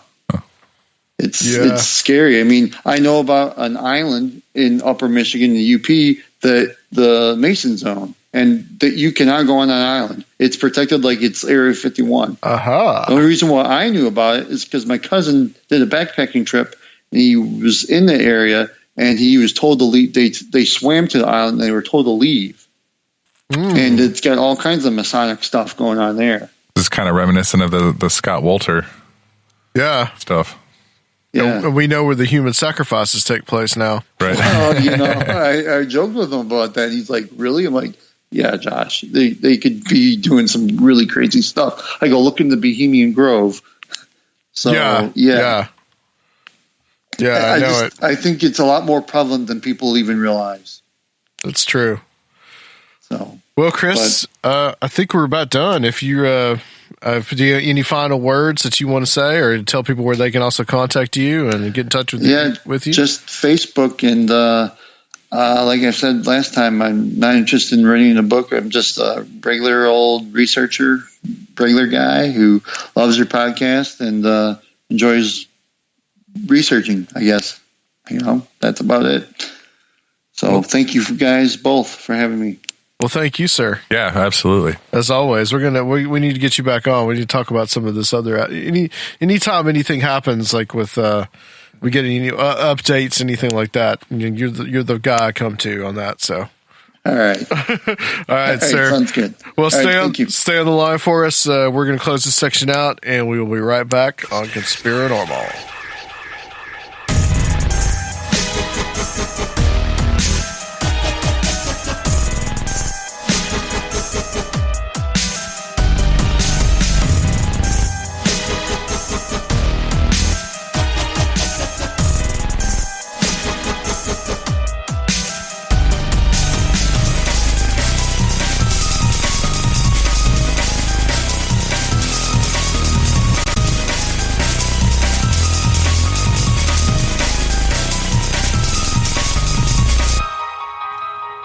sure if Luke were here, he'd have something like really like dumb to say or slightly pornographic. Brilliant. You mean brilliant? Nasty. Yes. Or brilliant. You know, you never know what you're going to get in that particular shuffle, do you? So, Rob, what do you think of that little interview there? Oh, I love having Chris on. You know, I mean, outside of the fact that he's a fellow Michigander, he also like it's great that he's someone who's so dedicated to what he does that he's not out there writing books. He's not out there trying to promote anything, any kind of product. You know, he just is looking for the truth. He's just looking for information and wanting to share it and talk to other people. Which is, it's nothing against anyone that's writing books on the subject or, you know, out there doing their thing either, but it's just great to see somebody that's that enthusiastic about it, that just wants to be a big part of the community and to contribute and to kind of share like that. Sure. Yeah, absolutely. I think he should work on something. He should work on a book because he really does have a lot of. He does have some cool stuff. I mean, and it could be like all locally based, you know, like Michigan, type stuff. Because he's got enough stories through like what he was saying with his dad and with the you know, the petroglyph stuff and caves and various little islands. That'd be really cool. Yeah, absolutely. I mean, I think he should really consider it. We're putting that out there, Chris, for you. Yes, because we know you're listening. Write us a book. Yes, write us a book. We want a book. Well, not much in really we kind of really reported on the big news of the week, which was Vault 7. So that's kind of out of the way. Just as usual, we're screwed. You know, what else can you say? Yeah. Well, this was I was going to bring that up when Chris was on, but I forgot. We got sidetracked. But I brought this up probably about a year ago. The fact that they're not really hiding themselves anymore. Mm-hmm. You know, it's become so blatantly obvious that they are doing what they're doing, and everybody seems to know and be okay with it. That's what terrifies me, is that now they've come out and it's like they used to be these sort of shadow organizations to a certain degree, and now it's like, well, yeah, this is what we're doing, this is what we can do, this is what we're capable of, and you know, the fact that they feel unstoppable is pretty unnerving. Right. It's kind of like the incremental approach, right? They like the whole frog in the frying pan. When you turn the heat up just a little bit slightly, the frog doesn't notice that it's being boiled or fried alive. I've never heard of that. That's horrifying. Yeah. Well, it's like that's usually the the metaphor that is given for kind of like the incremental increase of government power, or you know, that you don't really notice it because it's in such small steps. Well, I thought like ever since 9/11, that's what I've kind of thought was the plan was to, you know, get everybody on board with patriotism to the point where we start ignoring our lack of liberty, and we're sacrificing it because of the fear propaganda and all this other stuff. It's like, you know, handing away our rights to protect us, like build bigger walls, but and take away all of my freedoms and trap me here, and that sort of mentality that, I mean, it's happening. Yeah, like I said before a couple of shows ago about how we have this, like, basically like the kind of this false choice that we've been given, not just like the Republican and Democrat thing, which is the ultimate false choice, but we have this other false choice where like now we can choose between Trump or the CIA, you know, and that to me is a pretty scary choice. Terrifying. Well, it's like a few weeks ago you brought up the whole the CIA. What was it? I don't even remember what the situation was, but they were basically divulging information that would, you know, incriminate Trump in something and promote Hillary. And at first I had taken the stance that, well, you know, if they do know something, then maybe they should. But you know what? I'm starting to realize that they know everything, and they shouldn't have a say in anything.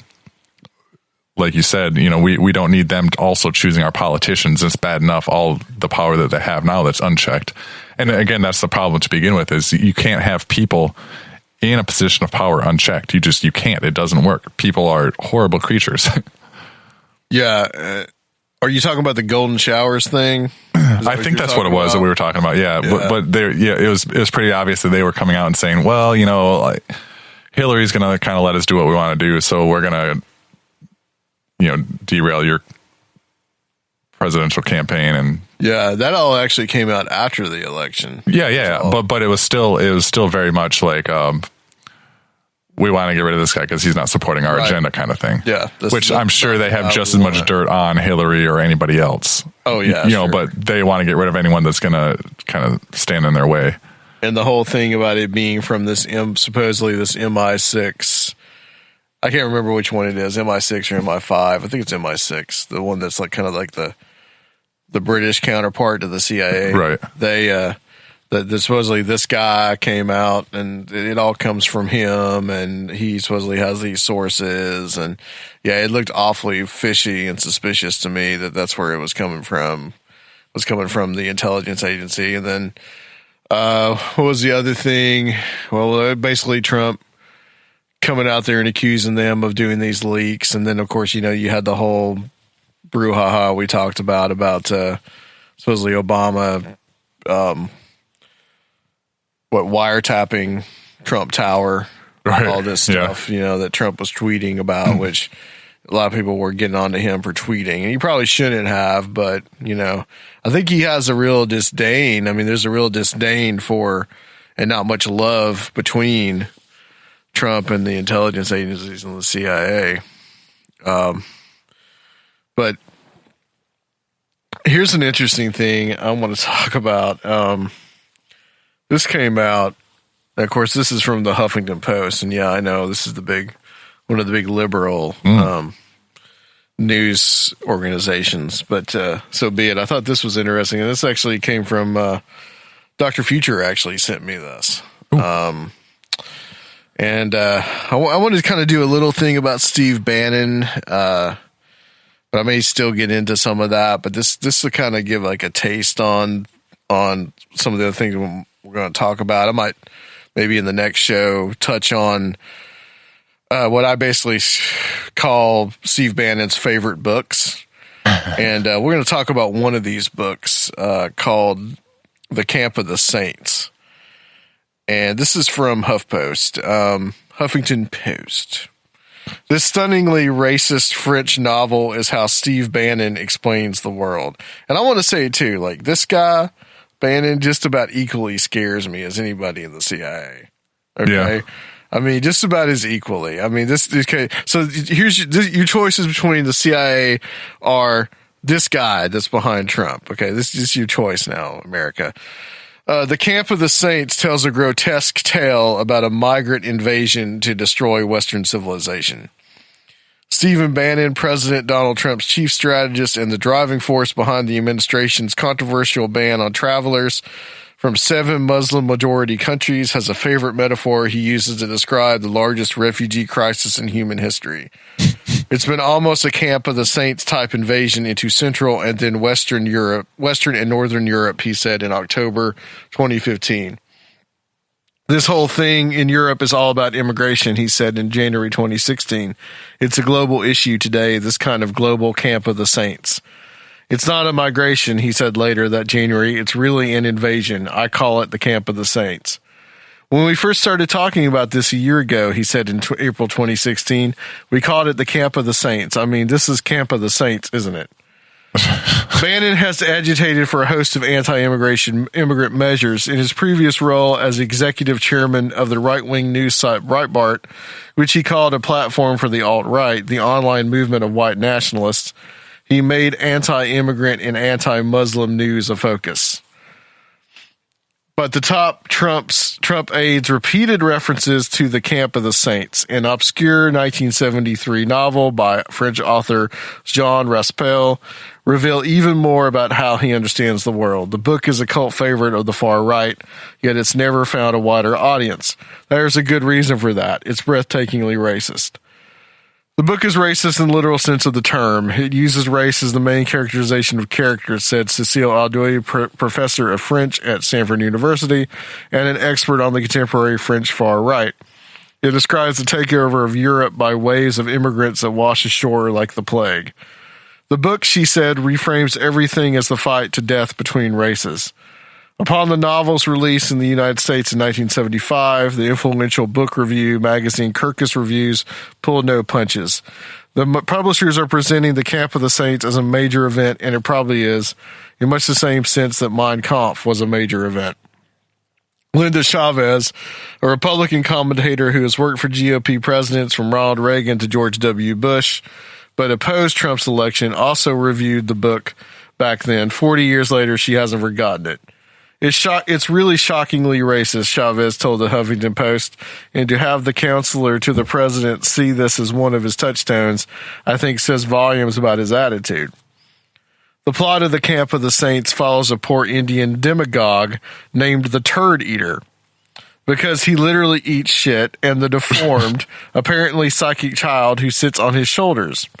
Together they lead an armada of 800,000 impoverished Indians sailing to France. Dithering European politicians, bureaucrats, and religious leaders, including a liberal pope from Latin America, that's interesting, debate whether to let the ships land and accept the Indians or to do the right thing, in the book's vision, by recognizing the threat the migrants pose and killing them all. The non-white people of Earth, meanwhile, wait silently for the Indians to reach shore. The landing will be the signal for them to rise up everywhere and overthrow white Western society. The French government eventually gives the order to repel the Armada by force, but by then the military has lost the will to fight.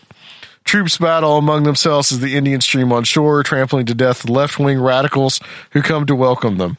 Poor black and brown people literally overrun Western civilization. Chinese people pour into Russia. The Queen of England is forced to marry her son to a Pakistani woman. The mayor of New York must house an African-American family at Gracie Mansion.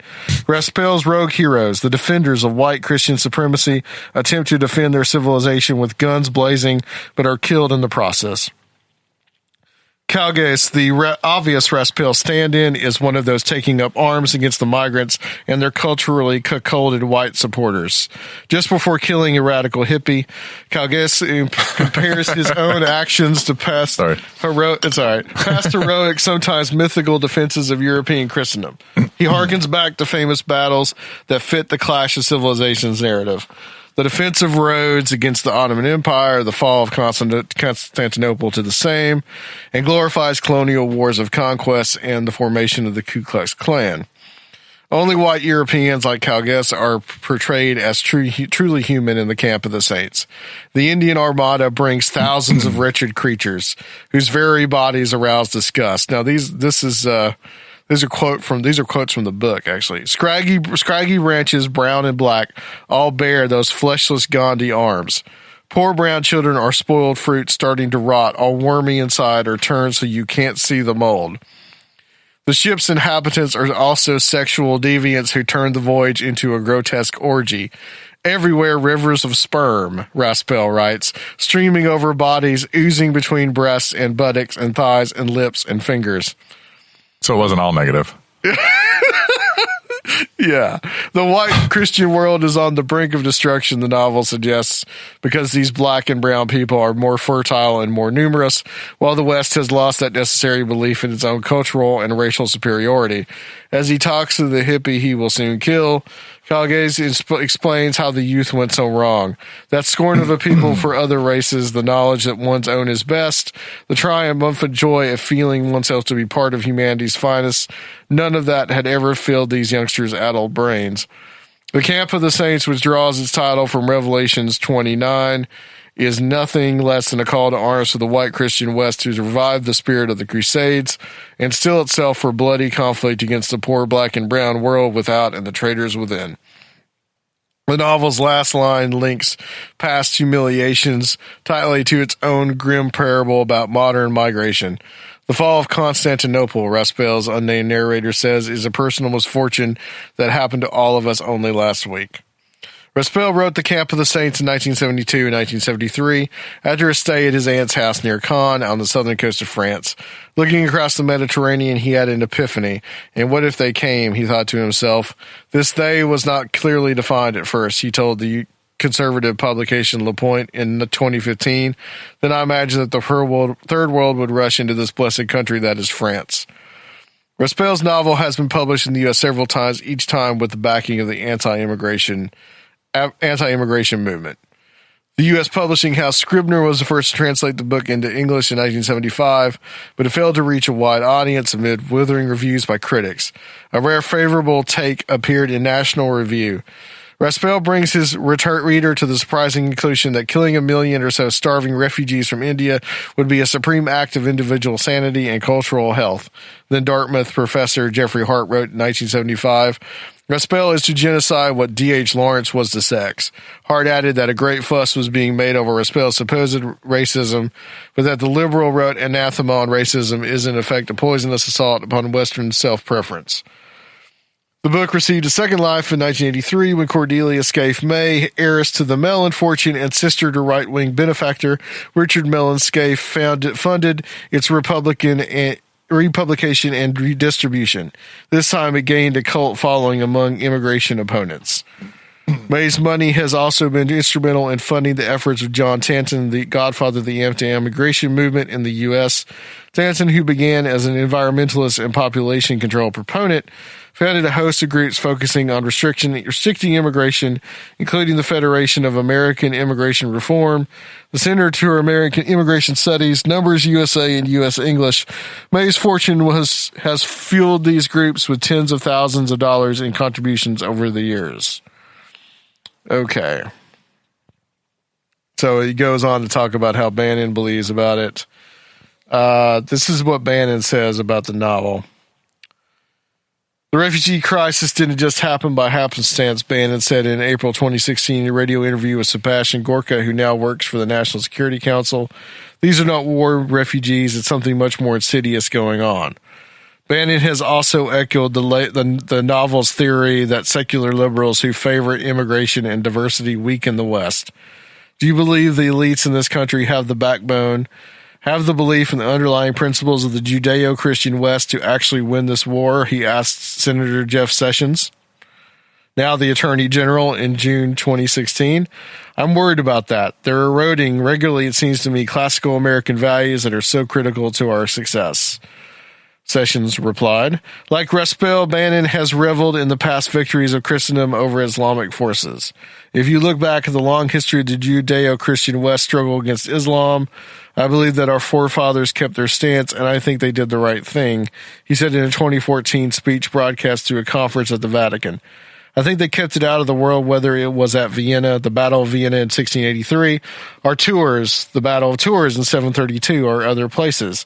They were able to save this off, and they were able to defeat it, and they were able to bequeath to us a church and a civilization that really is the flower of mankind. Now Bannon sits at the right hand of the U.S. president, working to beat back what Bannon calls the Muslim invasion, and Trump is all in on the project. During the campaign, he called for a ban on all Muslims entering the country. His January 28th executive order, since blocked in the courts, turned this campaign idea into executive policy. Okay. That's a long article. That's a long article. First of all, was there some historical reason why someone from France would be afraid of Indian immigrants? Or is this just this guy was just tripping out on a porch looking across the sea? And that's a good question. I don't really know why India, especially why he would have chosen that, unless he didn't want to choose something that was more close to home. What would probably affect France more, and has affected France more, would be immigration from Algeria, Morocco, right. Northern Africa. Okay, so second question. This is just a horrible fictional account of demonized people's coming and taking over somebody's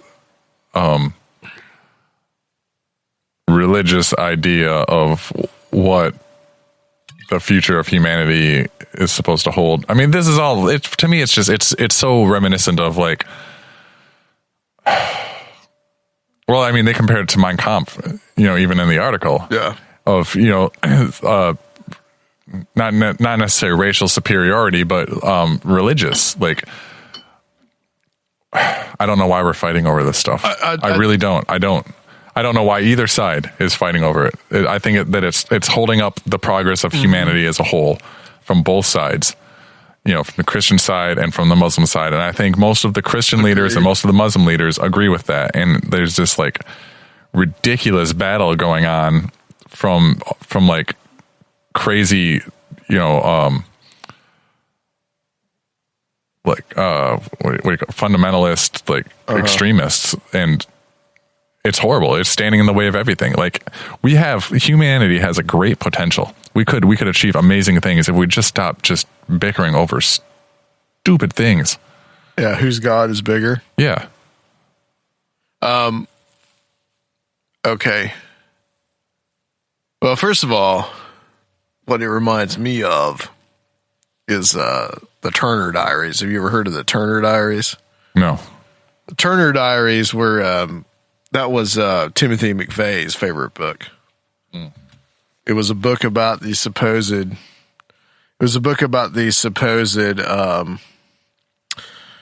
rebels that were fighting the Zog, which stood for Zionist Occupied Government. And there's some similarities between the Camp of the Saints and the Turner Diaries that I see. Just for some thematic things. Not having read either one of them, I can't really tell you, but it seems like from what I've heard described, that's what it seems like. The second thing is this whole idea of the clash of civilizations. In other words, it's the ultimate us versus them. It's the Christian West. You can translate that as Judeo-Christian West. It's the Christians and the Jews against the Muslims. And in this case, specifically, the Muslim immigration. Is exactly what you just said. I mean, essentially, us versus them. Our civilization is better than your civilization. Well, the other side says the same thing. So how are you going to get along with that? And, in other words, the inevitable outcome of that is just going to be war. It's just going to be destructive war. Right. Which, okay, it's all well and good if you want to hold those thoughts. I mean, if you really want to believe that your culture is superior to another, whatever. But when someone is in power and so close to the president that does believe these things, and it's not just Bannon. Oh, right. As you saw, I mean, it's, Jeff Sessions too, guys like him. And there's so many others that believe this, and they see the policy that they're coming up with in light of these books, these novels that they think have a bearing to reality. So they think because of what's going on with Syria right now and this influx of Muslim immigration into Europe, that means that what Raspel wrote about in 1975 is now coming true, except it's not Indians, it's Arabs. But whatever, it doesn't matter to them. And, I have to kind of, to a certain degree, if you look at like Germany and some other places where there has been this giant influx of immigration, they are dealing with a bunch of issues, which, sure, that's also something that needs to be taken into account. But it's these are cultural clashes, though. It's not. Yeah. And it's the same. I guess my whole point is it's the same problem on either side. It's this. Let's base everything we do politically off of our religious ideals rather than thinking about what morally is right for other human beings and what's best progressively for the human race. And I'm not saying that they're innocent on their side either. It's just Well, it's also this idea of the whole idea of Christendom as opposed to Christianity, as opposed to a belief of I feel Jesus came, he died for my sins, and I'm a Christian because of it. Then you have this idea of Christendom, which is this organized state that supposedly is organized around the ideas of Christ, but really isn't. It's more organized in the idea of holy war and keeping the infidel and defending, quote unquote, defending the faith and going to war for the faith. Right. And seeing the other as, instead of seeing them as potential, possible, converts, like, we have the Syrian refugees in this country, and we have a lot of people scared about it. And, our good friend, Dr. Future, he's told me this before. He said, a lot of these people don't see, that they're given an opportunity for these churches to these people to come into their midst and to find Christianity and maybe turn to Christianity if they want to. Instead, we're reacting in fear and saying that, these people are all going to kill us. So there are some churches out there, that are really reaching out to these refugee communities. But when you say stuff like this, it's like people will just say, "Oh, you're just a bleeding heart. You're just a liberal. You're not in reality." It's just the reality that they see. You know who the biggest bleeding heart liberal was? Jesus. Yeah.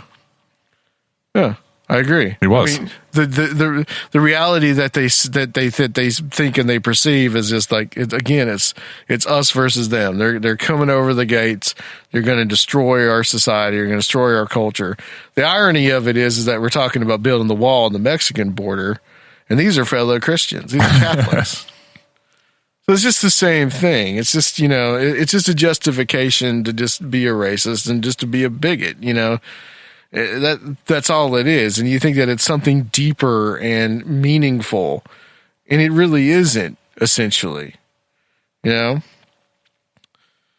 there's one more piece of news that I want to, touch on here. And this is big. Oh. This is bigger than Steve Bannon. Oh, God. Which, by the way, there was a meme going around that said, and it said, just to make you feel old, this is Rosemary's Baby now, and it's got a picture of Steve Bannon. But here's a true Rosemary's Baby. The truth behind that bizarre Cash Me Outside Instagram hacking. Oh, Jesus, yeah. We're following this story. I know. I know we were all on Facebook waiting for the big reveal, too, for this crap.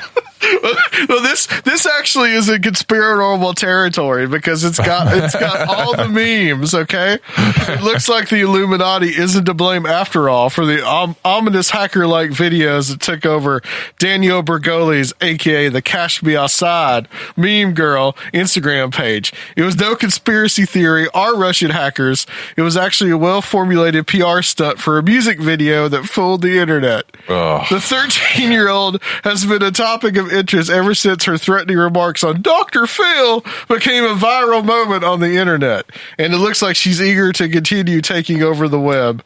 Yesterday, her Instagram and Facebook pages appeared to be taken over by hackers that deemed the teenager no idol and no role model.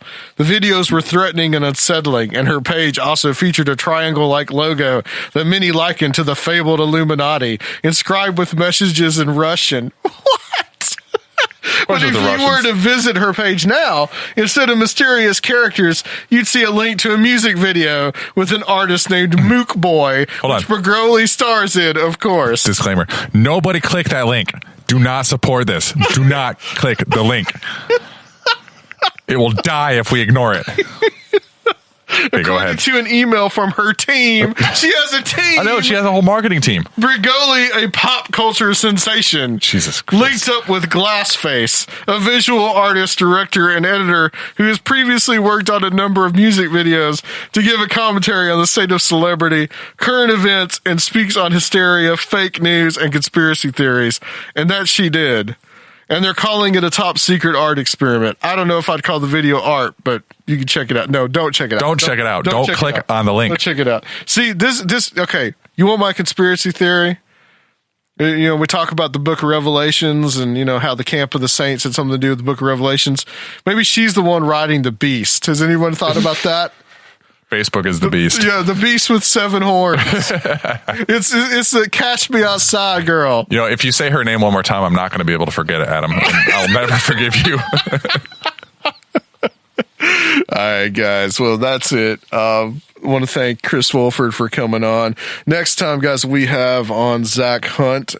He is a local Nashville blogger, and we're going to be talking to him. A local boy. He has a blog that he used to call American Jesus, but we're going to kind of be touching on some of the same kind of themes that we talked about tonight about Stephen Bannon and some of these things. I mean, he's a Christian, but he's definitely not for Trump. So I want to kind of get his perspective on things. And guys, I want to thank you so much for listening. And Rob, tell everybody where they can sign up for Patreon. Maybe give us a little bit of money and not the Cash Me Outside girl. Yeah, if you want your money to go to a good cause, we have started a Patreon community where we've got a few followers on there now, and they're getting bonus episodes every month and access to other content. We're going to start doing blog posts and a few other things.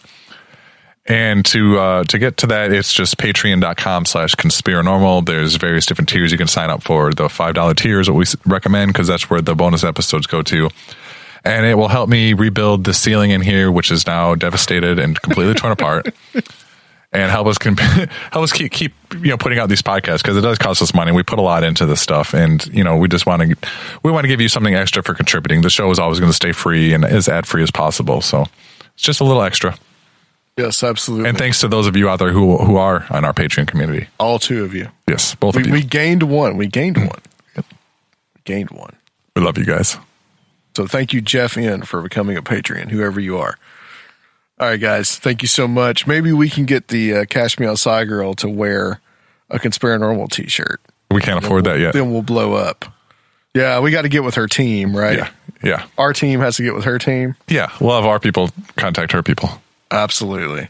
All right, guys. Thank you so much, and we will be back next time on Conspirinormal.